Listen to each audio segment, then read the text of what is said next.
podcast Nusantara Sudut Lucu. Malam hari ini sebetulnya malam yang kalau orang bilang malam panjang, ya Mas ya, malam mingguan. Tapi ini menariknya ya Mas, ini kita habis bangsa ini habis melakukan satu seremoni ya, perayaan tentang Hari Kemerdekaan Republik Indonesia yang ke-77. Merdeka. Boleh ya? Merdeka. Oke. Temanya mesti juga disebutkan. Itu apa? Pulih lebih cepat, bangkit lebih kuat. Temanya itu Mas. Pulih lebih cepat, bangkit lebih kuat. Jadi pulihnya itu karena pandemi Covid kemarin ngedrop.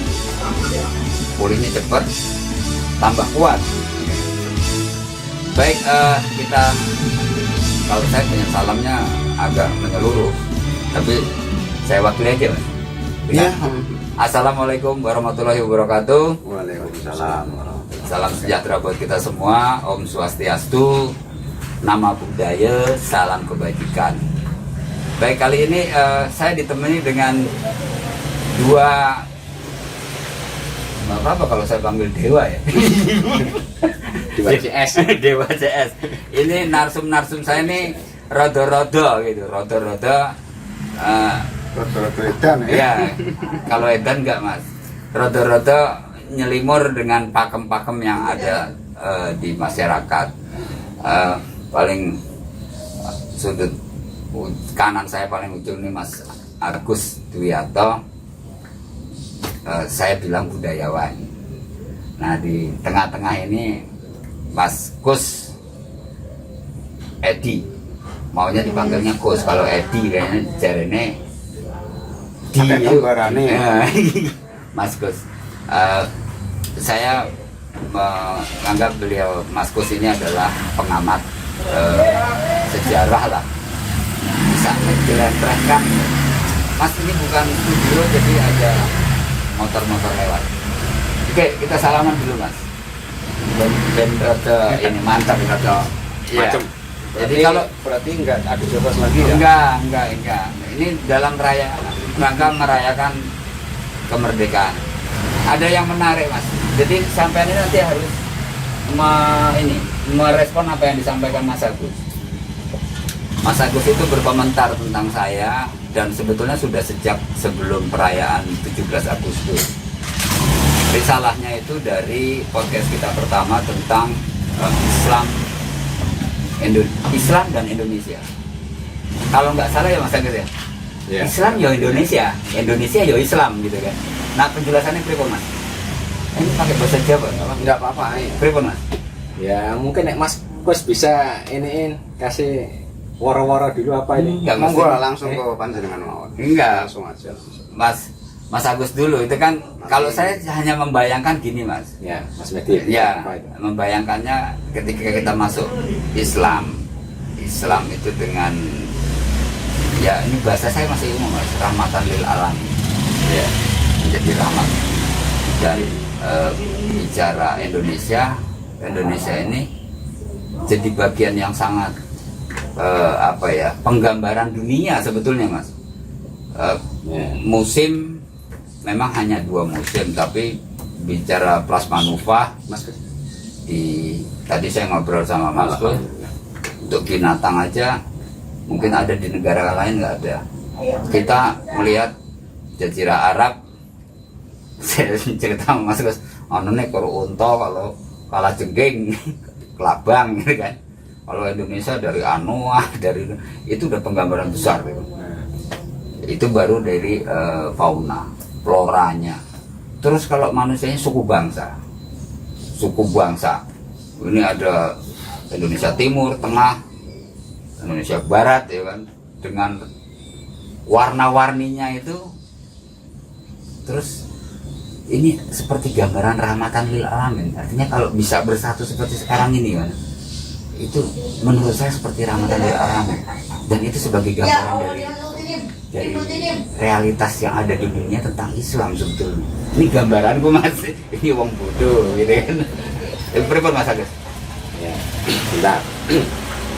Mungkin kita awali gini. Ini kan bahasanya gobral-gabrul nih. Gobral-gabrul. Jadi saya mau pemirsa ya, ini kalau ada salah kilaf atau apa ya mohon dimaafkan ini ya. Memang kadang-kadang kita itu nggak nyaman ketika Mas Medi bilang ke saya budayawan. Budayawan dari mana? Kadang-kadang kita anggap aja lah menggobral-gabrulkan gitu ya. Budaya ini pemirsa biar enak nih, enjoy nih. Siapa tahu begitu disebutkan gini ternyata nggak seperti itu, nggak diharapkan kan nggak nyaman ini Mas Medi ya. Ya, anggap aja gobral-gabrul aja. Enggak, aku punya argumentasi sendiri. Jadi ini lebih subjektif. Aku menganggapnya budayawan. Mungkin uang lain, wah ini apa budayawan? Jadi kan perspektif orang terhadap sesuatu itu adalah hak prerogatif. Iya. Kalau aku bilang Mas Kos ini adalah sejarawan, menurut aku orang lain ini nggak apa-apa. Orang apa Mas? Tapi tetap gobral-gabrul. Oke, kalimatnya menurut Mas Medi. Menurut kita, menurut masing-masing ya. Ini kan menurut masing-masing ini. Iya. Gini aja karena posisi saya di tengah-tengah, saya anggap aja menengahin lah. Ya, Anggap aja, itu kan jarimu kan. Jari wong liya kan belum tentu kayak gitu, udah Iya. gitu aja lah. Oke Mas, jelaskan Mas itu Mas. Yang menarik kan kalau kita berwacana gobral-gabrul, itu kan kayak kita minum kopi nih, minum kayak di warkop gitu. Jadi nggak ada istilahnya beban, karena kita kan ngomongnya fresh, ngomongnya enak gitu, los gitu kan. Gobral-gabrul itu. Ya, makanya dinamakan gobral-gabrul. Iya. Itu prinsip dile itu. Tadi Mas Medi bilang apa ini? Itu Konteksnya Islam. Memang kita kemarin ada itu ya ulasan Islam itu dari podcast Indonesia. Islamophobia kan Mas Agus Indonesia bilang, seperti Islam ya. Nah, Indonesia seperti Islam. Saya kadang-kadang berpikiran gini, ini mungkin pikiran istilah dalam tanda kutip balelo saya ya. Ini saya kalimat balelo karena kadang-kadang kita tuh mungkin nggak dipakem, nggak dipakem istilahnya gini. Kalau kita berbicara Islam seperti Indonesia, kan seakan-akan seolah-olah Islam itu baru muncul, Indonesia udah lama, itu kesannya ya. Tapi kalau kita berbicara Indonesia itu seperti Islam, berarti Indonesia ini kan baru muncul, terus seolah seperti Islam, gitu ya. Ini enak ya, ini jalan-jalan pikir kan enak ya, betul Mas Gus ya. Nah, memang kalau tak telaah dalam artian kita termenung ya. Nah ini kan khususon saya nih termenung ini. Saya kalimat pertama ketika saya berjibaku sebagai Muslim, mesti kalimat awal saya ya subhanallah, gitu ya. Karena apa? Ini kalau saya pikir-pikir, Indonesia itu memang mengarah seperti Islam. Dalam artian, nah kalau tadi kan ada dua perspektif. Kalau kita berbicara Islam seperti Indonesia, berarti kan seolah ini kan nggak terima Islam. Kok Islam seperti kan Indonesia, kan gitu ya. Kalau saya berbicara Indonesia seperti Islam, mungkin masih enjoy. Oh Indonesia seperti Islam, gitu ya. Tapi lebih dari itu, saya akan membuat dua perspektif ini. Satu misalkan ya, Indonesia seperti Islam. Bagaimana saya nggak berpikiran seperti Islam? Ketika saya memahami, nah ini kan menurut saya ya, memahami Islam itu punya fondasi kuat dalam keyakinan dengan ada kekuatan dua fondamen, yaitu rukun Islam sama rukun iman. Kan gitu nih. Islam kan punya kekuatan itu dua itu. Dalam artian apa? Ketika kita berbicara rukun Islam, itulah teori syariat yang harus kita terjemahkan ke diri kita ini dalam konteks apa ritual ya, ritual. Tapi kalau kita berbicara rukun iman, nah ini kita berimajinasi kepada yang tidak ada ini, betul ya? Misalkan kalau dalam rukun Islam ada sholat, kita ya ada teori melakukan istilahnya gerakan-gerakan sholat ada. Tapi ketika kita dengan rukun iman, percaya kepada Allah, percaya kepada malaikat, nah ini kan memang kayak nggak ada, kita belum pernah ketemu ini dalam konteks pemahaman kita. Nah saya duduk manis. Ketika saya berbicara Indonesia, Indonesia juga punya dua kekuatan apa? Ya Pancasila sama Undang-Undang Dasar 45. Seolah ada dua itu Mas. Nah, dua ini bagi saya tuh kok terjemahan enak gitu. Enaknya apa? Pancasila ini nggak lepas dari hukum Islam nih sebetulnya. Kalau kita boleh fair menerima ya, menelaah dulu. Dan ini memang lebih banyak ke fokus ke dunia keislaman. Nah, itu satu sisi. Kalau dalam undang-undang, nah ini kan pengejawantahan. Ketika kita meyakini dengan adanya apa ya peradaban hablum minanas kita sebagai manusia Indonesia, itulah terjemahan di Undang-Undang Dasar 45 itu. Dan yang unik ada terjemahan Undang-Undang Dasar 45 itu dengan rahmat Allah yang Maha Kuasa. Nah, kembali lagi tau ini. Nah, ini saya duduk manis lagi nih, saya sebagai orang Indonesia nih kebetulan. Terus satu ada yang menggelitik saya. Karena apa? Tanpa tersadari dalam hukum sekarang ini bulan Agustus di dunia kan sebetulnya ada, mungkin kalau kita ini ada 3 pemahaman nih. 1 tahun Masehi, betul ya. 2 Hijriah, 1 Jawa sendiri kan. Kalau kita menganut ada Jawa, Geoskopan okay. ya, Jawa. Coba kalau kita cermati, kalau dalam Masehi itu kan terkenal dengan Samsiah, Kabsat 366 hari. Kalau Komariah itu kan bulan, rotasi perputarannya bulan, dihitung dengan 300 kalau nggak salah nih, 353 apa 53 hari. Nah, Jawa sama seperti Hijriah ini, 353 atau hari. 350-an. 50 ya, bukan seperti yang kabisat itu. Tanpa baca ini sama lah. Dalam teori prinsip perhitungannya. Dan yang menarik, kalau kita berbicara lagi dalam artian mungkin Mas Gus lebih perkelenian ya, ini setuju Indonesia itu penuh dengan itu. Coba dalam hakikat pengejawantan ya, ini Mas Gus ya, pengejawantan huruf. Kalau kita bicara modern alfabet ya, A, B, C, D, E, F, G, H, I, J, K. Kalau kita bicara Arab, kan ada huruf hijaiyah. Misalkan kalau kita terjemahan alif, ba, ta, sa, jim sampai ya gitu kan. Ya. Terus kalau kita bicara Nyon Sewu, ini saya bicara ke Nusantara ya, dalam khususan Jawa ya. Karena apa? Indonesia terbentuk sebelumnya ada Jawa, dan saya membawa konteks Jawanya ini. Kan ada kalimat Hono Coroko. Pak maksudnya dia. Hono Coroko moko ya. Oke. Hono Coroko, Doto Sawolo, Podo Joyonya, Mogo Botongo. Kalau kita hitung dalam konteks jumlah, itu kan cuma 20 huruf. Hono Coroko, Doto Sawolo, Mogo Hono Coroko, Doto Sawolo, Podo Joyonya, Mogo Botongo. Ya kan? 55 20. Kalau kita bicara huruf hijaiyah, alif, ba, ta, sa, jim, ha, hof, nah ya 30-an ya, 29 Lam 30. alif kan sudah ganti. Sudah termasuk lam alif ya. Kalau kita yang sekitar 28 29 gitu ya. Benar ya 28 ya? 28. Benar 28. Nah ini yang menarik Mas Bos. Yang saya maksud apa? Ketika ada istilah rojan-rojan itu tertulis dengan keyakinannya ada masing-masing punya kekuatan tersendiri. Di Hono Coroko juga punya kekuatan sendiri. Ya ini setuju nggak setuju, tapi kita realita aja nih realita. Nah konsepnya apa? Ketika kita menerjemahkan huruf dengan kekuatan ada, ini lepas dari musyrik ya, lepas dari semua itu, tapi saya bicara sejarahnya aja, konteks sejarah. Di Jawa itu ada, katakanlah ketika Hono Coroko dibalik Koro Conoho misalkan, itu kan terus memunculkan apa ya, sinergi yang luar biasa itu, Mata kaji lah ya kan, mata kaji gitu misalkan. Nah itulah gitu, dan banyak itu kalau kita bicara hampir kayak Islam. Jadi Indonesia itu nafasnya itu kayak Islam. Tapi lebih dari itu, kalau saya berbicara, ini nggak cuma Islam gitu Mas. Penciptaannya itu apa? Ya sebelum ada Islam. Konteks sebelum ada kenabian Muhammad. Kalau kita bicara Islam, kan ada Nabi Muhammad.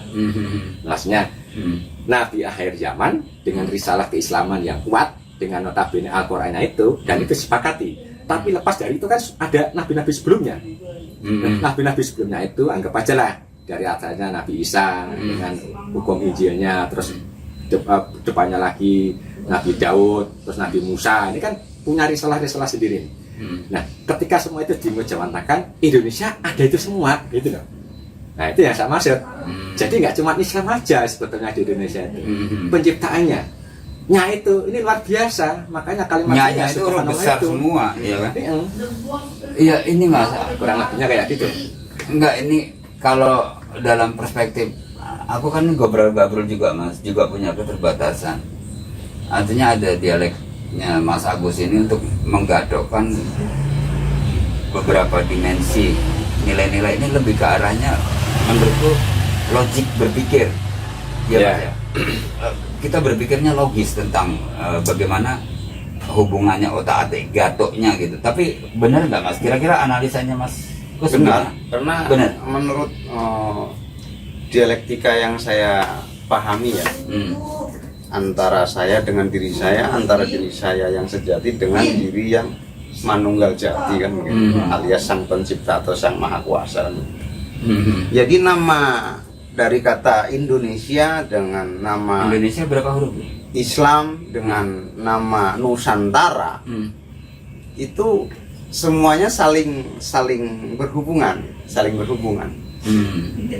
Dari kalau secara Islaminya atau secara Arab harfiahnya taruhlah Bismillahirrahmanirrahim 9 ya. 9 A atau 9 huruf atau 9 kata. Indonesia 9 huruf ya.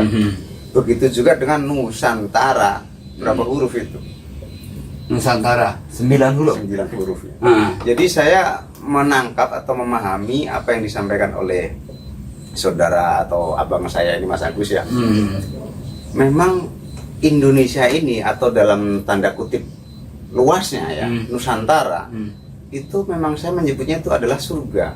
Kenapa saya bilang surga? Di surga setan ada, jin ada, iblis ada, seluruh binatang ada, bidadari pun ada, dan semua pepohonan, air sungai mengalir, air susu segala macam ada. Di negara kita, di bumi kita ini ada apa enggak?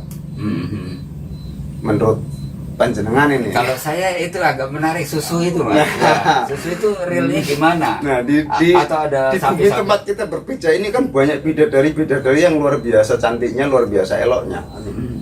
Jadi penggambaran bangsa dan negara ini gambaran dari realitas. Gambaran tadi apa? Surga. Makanya ada pepatah ya kan, yang dilakukan oleh saudara Kus juga nih ya kan, Kus senior lah ya, bukan Kus junior ya, Kus plus lah ya kan. Tongkat kayu dan batu jadi tanaman. Jadi ada bahasa orang seberang yang bilang, belajarlah kalian itu tentang sesuatu kalau bisa tuh hafal kan gitu, menyeluruh kan begitu. Ya intinya menyeluruh ya itu tadi, jangan sampai dilupakan tempat kita sendiri berdiri, tempat kita lahir, tempat kita berpijak. Kebanyakan orang kan belajarlah kalian sampai ke negeri Cina kan begitu. Iya. Negara sendirinya tidak dipelajari kan begitu. Nih, tak tawen. Ini paling sederhana. Nggak usah jauh-jauh. 17 Agustus merdeka kita. Pertanyaan saya, Islam punya kekuatan tanggal 17 nggak? Pasti gitu. Tanggal Iya. 17 Itu mutlak ya. Mutlak. Ramadan. Nuzul Quran. Iya, Al-Quran ketika diturunkan tanggal dengan 17. konsep, iya, nuzul Quran itu kan tanggal 17. Kita punya irama 17. Enak tau, maksudnya enjoy gitu. Pada Islam. Nggak usah jauh-jauh lah. Ketika ada kemerdekaan Indonesia, apa nggak termasuk hijrah kita? Dari Jakarta ke Yogyakarta. Iya. Masuk hijrah nggak? Ini secara hijrah. kalau nggak salah ya. Iya kan? Ke Jogja kan ini anggap aja kita hijrah toh. Apa bedanya Mekah Madinah itu hijrahnya Rasulullah ketemu Ansar itu. Misalkan Dari Masjidil Haram ke Masjidil Aqsa ya. ya kan? Kalau di sana ya. Hijrahnya kan enak tuh, enjoy. Nah, terus ada lagi nih. Kejayaan Islam. Ketika ada Rasulullah, pertanyaan saya, jaya belum Islam? Belum toh? Baru Belum. pengenalan toh? Iya. Jayanya Islam itu siapa? Umar bin Khattab. Nah, ini kalau nggak salah, karena apa? Ini aja kejayaan, karena itu termasuk doanya Rasulullah itu. Umar bin Khattab itu. Nah, Indonesia punya nggak orang seperti Umar bin Khattab? Banyak. Kita habis simpel aja. Banyak. Siapa? Nah, Sunan Kalijogo itu. Ya Sunan Kalijogo apa nggak bayangan kita kayak Umar bin Khattab gitu. Ya ini kan Nyun Sewu. Ini tak merasakan konsep ini ya. Cuman kita kan saya membayangkan gini, saya duduk masih improvisasi. Apa bedanya ketika Umar bekas preman, istilahnya kan Umar ini kan Bauruksa ya istilahnya. Jagoan lah. Jagoan ya. Nah, apa bedanya Sunan Kalijogo? Loh kan dia kan pentolan malah preman. Lokojoyo. Nah, ketemu Sunan Bonang. Terus akhirnya dapat hidayah. Masuk Islam, bukan masuk Islam, istilahnya dapat hidayah. Konsep dalam kebaikan malah jadi wali. Top-topnya wali. Maksudnya dauleng itu dauleng. Nah, kita bicara yang seperti kesan seperti Islam gitu ya. Nah, terus apa lagi nih? Ini tadi apa? Tadi dari angka 17. Iya. 45 juga ada hubungannya. Tahunnya ya. Taunya kan memang cenderung nanti tinggal bisa dikode-kode. Kadang-kadang kita kan nyelekitnya 45 ya. Kalau 4 tambah 5 kan 9 ya misalnya. Ya ini saya kalau untuk bener, 45 itu bisa dikaji yang lebih dalam, itu kembali ke jati diri manusia masing-masing. Ada yang kata yang nyohor di kalangan spiritual itu ya sedulur 4 ke 5 pancer lah. Sedulur 4 ke 5 pancer. Ke 5 pancer itu titik tengahnya. Iya, titik tengah atau badan kita lah, badan kasar kita lah. Ya. Nggak bedanya satu Rasulullah, satu Nabi, 4 sahabat. Itu sama saja dengan 4, 5. Jadi ini apa yang disampaikan Mas Agus, saya mengambil kesimpulan juga kalau Mas Agus juga menguatkan apa pendapatnya Mas Agus. Tapi lagi-lagi buat pemirsa sekalian, kembali saya katakan ini gobral gabul. Artinya ini hanya memantik pemikiran buat pemirsa untuk berpikir lebih jauh lagi. Kadang kita agak cuek dengan kehidupan lingkungan. Maksudnya udah rutinitas kegiatan kerja segala macam, kita nggak berpikir ke arah situ. Tapi mungkin dengan pembicaraan kita ini boleh juga sih kita, oh apa benar ya, apa benar, timbul pertanyaan Mas, timbul pertanyaan. Jadi saya kok berpikirnya begini, ketika bicara mana nih yang lebih elok, Indonesia seperti Islam atau Islam seperti gimana? Sebetulnya masuk semua. Jadi kalau yang idealnya, saya tengahin dulu nih. Yang idealnya. Kalau saya menyebutnya Indonesia itu ya Islam, Islam itu ya Indonesia. Oh gitu. Saya nggak mau lari ke arah yang politik Mas, karena ini resisten banget. Ya. Artinya ini kasanah yang muncul dari yang disampaikan Mas Agus dan Mas Kus ini lagi-lagi sebagai kasanah bincang gobral gabrul yang mudah-mudahan memantik keingintahuan. Sebentar ya, ini akan saya tambahkan sedikit aja, karena nama Indonesia itu kalau diharfiahkan dalam Al-Quran itu ada kalimat Injilizia. Oh gitu. Injilizia itu adalah Indonesia. Itu di Al-Quran ada. Kalau untuk suratnya saya lupa ya. Nanti ya perlu, mungkin ini juga suatu barometer buat saya sendiri untuk supaya saya bisa flashback ulang, supaya saya bisa lebih ini lagi. Kalau ada tuh bisa nanti ini Mas, di tayangan YouTube kita bisa aja nanti ditulis di deskripsinya itu ayatnya kita bisa tulis gitu. Nah yang menjadi refleksi ini kan keresahannya atau dialektikanya Mas Agus itu kan menjelang 17 Agustus Mas. Sebetulnya kita mau podcast ini sebelum 17 Agustus Mas. Oh gitu ya. Tapi udah lewat 17 Agustus, cuman masih baunya masih ini. Iya, masih. Auranya masih ada panggung-panggung. Aura ya. Saya tambahin juga nih. Nanti buat PR kita ya. Ya. Mungkin bisa dibedah minggu depan atau kapan-kapan setelah Mas Mehdi. Karena menarik. Informasi ini kan sekilas ini. Tadi kalau saya berbicara ada dua perspektif nih. Satu, Indonesia seperti Islam. Kita enak nih. Karena Indonesia tuh anggap aja baru terbentuk kayak Islam. Oke, saya terima. Karena memang umur Indonesia sama Islam lebih tua Islam. Gitu ya. Karena Indonesia, kalau kita bicara Indonesia kan walaupun udah 1928 ya Sumpah Pemuda itu ya, tapi kan kita merdeka 45 nih. 45, Indonesia merdeka sekarang 77 tahun. 77 tahun ini memang umur tua. Mungkin kalau lebih 100 tahun mungkin akan lebih berbobot nanti ceritanya, nggak tahu deh cerita ke depannya, wallahu alam ya. Insya Allah Allah merahmati Indonesia ini. Amin. Nah, cuman yang menarik saya ini, kita jangan lupa ini bahwasanya nuansa dari kemarin rame yang masalah khilafiyah ya. Khalifah itu. Satu khilafah. Iya, khilafah terus menuju kekhalifahannya itu, pemimpinnya gitu ya. Indonesia sebenarnya udah Mas Mehdi. Bentuknya apa? Sebelum ada persatuan Sumpah Pemuda, itu kan nafsi-nafsi toh. Kerajaan Ambon, yong. Apa kita nggak bayangkan itu merucut ke khalifahan? Ketika ada banyak, ini kan banyak suku nih. Iya. Banyak suku. Ini yang saya maksud ini. Begitu banyak suku, anggap aja berbangsa-bangsa, terus kok bersatu menuju satu titik negara. Loh, ini nggak masuk akal saya nih. Di dunia apa ada nih? Gini. Lebih luas.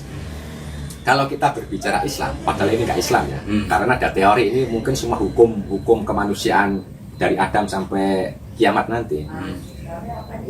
Tuhan yang Maha Esa atau Allah yang Maha Kuasa menurunkan utusan di muka bumi ini 124.000 utusan. Betul ya? Kalau nggak salah nih, mudah-mudahan benar nih. 315-an itu Nabi dan Rasul. Terus kita wajib istilahnya hanya sederhana lah kita untuk mengetahui karakter Nabi dan Rasul cuma 25. Itu aja kan? Iya. 25. Nah ini yang menarik saya nih, kalau kadang-kadang saya tuh pengen gambarkan gini. Adam, Idris, Nuh, Hud, Soleh, Ibrahim, Lut, Ismail, Ishak, Yakub, Yusuf, Ayub, Su'eb, Musa, Harun, Dzulkifli, Daud, Sulaiman, Ilyas, Ilyasya, Yunus, Yakaria, Yahya, Isa, Muhammad. 25. Ini kan enak nih. Tapi kan Mas Mufti kan sering dengar ada Nabi Khidir. Saya kan nggak ada dalam sebutan ini tuh. Ya kan benar ya? Di surat Al-Baqarah itu Nabi Khidir. Terus Musa, dulu ada cerita namanya Sam'un Al-Ghazi. Samson itu loh, kalau kita film-film Samson, jadi Samson. Itu kan Nabi juga itu. Samson. Terus di Adam, Idris ada Sis. Ya mungkin Mas Gas ini dalam perkalian ini Nabi Sis ini muncul ini. Nabi Sis itu. Padahal ini saya nggak nyebutkan tadi kan Sis. Terus ada Nabi Samuel. Nah, ini di mana di sini kan nggak ada Samuel. Terus ada Daniel, Yosua. Loh ini kan ada Nabi ini, tapi kan nggak ada dalam 25 Nabi itu. Nah, kalau saya awur misalkan, contoh Mas Kos coba kasih nama di Indonesia siapa nabinya, misalkan Joko, Bambang, atau Medi misalnya. Apa salahnya? Loh, ini pemirsa mungkin bisa menggelitik dalil-dalil pikir kan? Maksudnya gini, dalam benak saya ketika ada 124.000 Nabi utusan, ya termasuk nabi utusan atau yang nggak masuk nabi dalam arti untuk pengejawantahan itu, kita kan nggak jangkau ini nama-nama itu. Terus kita wajib, bukan wajib, dikasih terjemahan lagi 315-an. Kadang ada yang 313. Oke, anggap aja 315 gitu. Kan enak. 315. Kita kan sudah nggak jangkau, nggak hafal. 25 aja kadang-kadang kita nggak hafal. Iya. Kadang-kadang nggak hafal. Saya nggak hafal. Tak tutup nih. Saya duduk manis nih, saya orang Indonesia nih. Gimana saya bayangan nggak subhanallah lagi? Gus, Indonesia, saya gambar Indonesia peta. Sumatera, Kalimantan yang katanya kayak Semar, terus ini Jawa yang kayak merembet-merembet, terus ada kecil-kecil pulau Nusa Tenggara, terus nanti ada Irian Jaya, terus ada Sulawesi, Ambon. Yang saya gambar itu mungkin 10 pulau. Yang besar-besar. Ya, Mas Mufti tapi kan punya Indonesia kan? Indonesia. Oke, tak kasih 10.000 walaupun saya ngucap 1.000 tapi saya gambar cuma 3. Anggap aja 10.000. Terus coba Mas Medi itu gambarnya 1050 Gus. Oke, saya terima. Tapi saya salah nih sebetulnya. Saya salah. Itu ya sering saya kadang-kadang saya ingin cerita. Salahnya apa? Indonesia nggak seperti itu. Indonesia itu 17.000 pulau. 17.000 pulau. Yang belum punya nama 3.000 pulau. Tidak ada nama loh ini. Coba, terus kita disuruh apa? Cuman pulau-pulau itu tadi. Ya kembali lagi tadi ke tanggal 17 tadi Agustus kan. Oke. Nah, ini yang saya maksud. 17.000 pulau. Ketika saya bicara tadi Islam Indonesia seperti Islam, Islamnya ini tuh yang tuanya, Mas. Tuanya itu apa? Seperti kisah Nabi ini, utusan ini. Ini kan tua nih. Dari Adam sampai hari Nabi akhir zaman, Nabi Muhammad toh, ketika saya sebutkan tadi itu. Nah, Indonesia itu bayangan saya seperti itu. 17.000 saya tuh nggak bisa gambar tuh. Walaupun saya tahu peta buta gitu. Yang kadang ada dalam pikiran saya itu apa ini cuman tentara angkatan laut atau angkatan udara atau militer lah yang tahu detailnya. Karena bicara pulau itu kan Mas, walaupun cuman kecil itu pulau. Ya, kalau dalam peta belum tentu kita tahu Mas. Ya kan. Sekomplit-komplitnya peta itu realitas di lapangannya belum tentu juga kita pasti tahu ya. Nggak mungkin 17.000 kita bisa dilihat dalam peta. Ini pasti di satelit. Di satelit pun mungkin juga akan ada errornya. Udahlah, sekarang kita cek aja zaman teknologi canggih, Google. Udah cek Google ya. Bisa nemukan nggak tuh 17.000? Aku datang ini tuh Indonesia bikin. Perlu dikasih nomor kali. Mana nih 17.000 ini? Iya, yang gede-gede itu Sumatera 1. Nah ya, apa-apa atas nongol lagi, kena laut lagi, nah air, nongol lagi. Saya bayangkan 3.000 pulau, nggak ada namanya. Sampai terus maunya gimana, maunya apa? Nah itu menarik Mas Medi. Ada lagi nih, satu kadang-kadang nanti kita ngulas. Kalau tadi Mas Gus bilang apa ya dalam intrik apa dimensi. Apa nggak hebat dimensi Indonesia? Punya keajaiban sebetulnya. Apa itu? Kalau teori Darwin itu kan evolusi ya, evolusi manusia itu kera. dari kera Manusia kera. menjadi manusia. Ya, itu mungkin sah-sah saja karena sampai sekarang pun masih sebatas teori, bukan dijadikan hukum, masih teori. Cuman yang menarik, apakah kadang-kadang mikir apa Indonesia termasuk teori juga ya? Tapi ketika sebilang teori ternyata tidak. Karena apa? Ini ada keilmuan, keilmuan dalam bidang arkeologi, kepurbakalaan, sains sekarang, sains modern, terus buat rujukan peradaban. Ternyata peradaban Indonesia itu unik. Uniknya apa nih? Yang saya Mas Gos. Kadang-kadang kalau perkelanian coba bisa tembus nggak model-model gini. Indonesia Mas, ini paling spektakuler bagi saya karena ini teori nggak masuk akal. Masa gini nggak masuk akal. Apa dulu bisa mengejawantakan orang ini dari jutaan tahun, misalkan 200 juta, mungkin jutaan tahun yang lalu. Apa? Meganthropus Paleojavanicus. Oh, ini kan lucu ini. Fosil manusia purba. Meganthropus loh ini. Nah, ini nanti ada konteksnya lagi. Meganthropus Paleojavanicus, maksudnya ketemuan di Java itu. Nah, ini yang menarik. Oke lah, saya setuju kata Peter, tapi kan harus dites lagi ya. Pithecanthropus robustus dan Pithecanthropus Mojokertus, di Mojokerto itu, Mojokertensis. Nah, dari sini baru muncul tadi teorinya. Kalau pita-pita itu kayak model kera, kayak tukang kerangka gitu ya. Tapi kan tidak terus menutup kemungkinan kera itu enggak. Tinggal nanti dalil ini argumentasi. Nanti ada. Kalau dari gambarnya kera Mas. Ya, kalau kan nanti juga nggak tahu. Ini kan cuma informasi seperti keilmuan ya. Nah ini Pithecanthropus erectus, kan gitu. Ketika Pithecanthropus erectus ini terus nambung ke sini, ini lagi ketemu nih Homo soloisis, Solo di Solo ini, terus sama Homo wajakensis. Homo wajakensis ini kan keilmuan ya. Ini merujuk ke nanti Australia itu suku asli aborigin. Ini yang menunjukkan awal kaumnya aborigin di Solo wajakensis ini. Nah, baru ketemu Homo Mojokertensis, anak dari Pithecanthropus erectus. Semua ini Mas, ini di Jawa, di Solo, Bengawan Solo. Berarti logika saya Bengawan Solo ini Bengawan tertua mungkin di dunia. Nggak tahu nih kalau nanti hubungan sama sungai ini tua mana. Tapi saya boleh beradu, saya punya Indonesia. Bengawan Solo ini mungkin hebat. Karena apa? Karena ini ditemukan fosil-fosil kepurbakalaan yang sedemikian dahsyatnya keilmuan manusia, peradaban manusia. Meganthropus Paleojavanicus ini kan spektakuler karena apa? Ini temuan gede, raksasa itu. Maksudnya penggambarannya kayak raksasa kayak di TV ya. Berarti kita kan punya nih peradaban. Kalau ada peradaban, ada kaum ini pasti ada nabinya, utusan lah kalau enggak. Nah itu saya berargumentasi ke situ. Ada utusan apa ya mungkin ya sudah tidak termaktum dalam medsos atau sejarah dulu. Nah itu yang menarik. Memang yang saya maksudkan Mas. Enggak, kasananya Mas Agus ini kan secara statement, secara omongan tadi basicnya apa Mas? Apa dari Mas Agus baca-baca atau? Loh, itu kan memang gini, Indonesia menariknya semua itu dipicu oleh orang luar. Misalkan apa ini fosil-fosil ini kan orang-orang luar toh? Aku lupa namanya. Kayak siapa sih? Pokoknya peneliti luar. Peneliti ya. Apa Belanda atau siapa sih kadang-kadang kita rada ilat keselio ngomong nama ini ya. Orang Belanda apa orang Inggris. Dan termasuk Borobudur lah. Iya. Itu kalau nggak ada Raffles. Betul. Nah, kembali ke Borobudur. Kejayaan Borobudur ketika sejarahnya dulu kan danau itu. Ada airnya danau. Kita dikasih logika lagi sama Allah nih. Apa? Lumpur lapindo. Lumpur lapindo sekarang kalau kita ngelihat kan nggak ada rumah, nggak ada apa-apa, cuma lumpur dia kayak dataran apa? Tapi 100 tahun yang akan datang itu kan sudah dilupakan.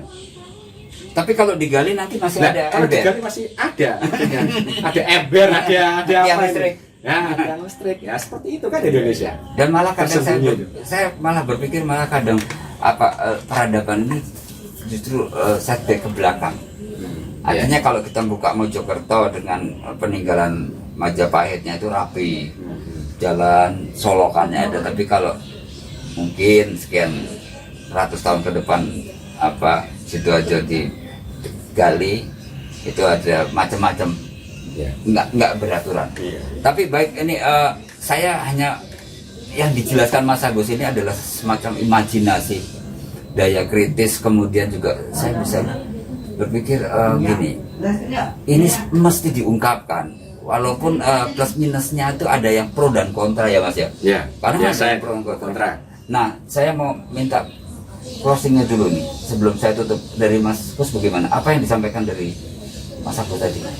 Ya, semua itu yang namanya hasil imajinasi seseorang itu akan terwujud, akan bisa menjadi suatu bukti real, bukti nyata itu kalau ada yang namanya pembuktian atau pencarian atau penggalian lewat berbagai studi ya, atau berbagai Ini keilmuan apa? keilmuan ya.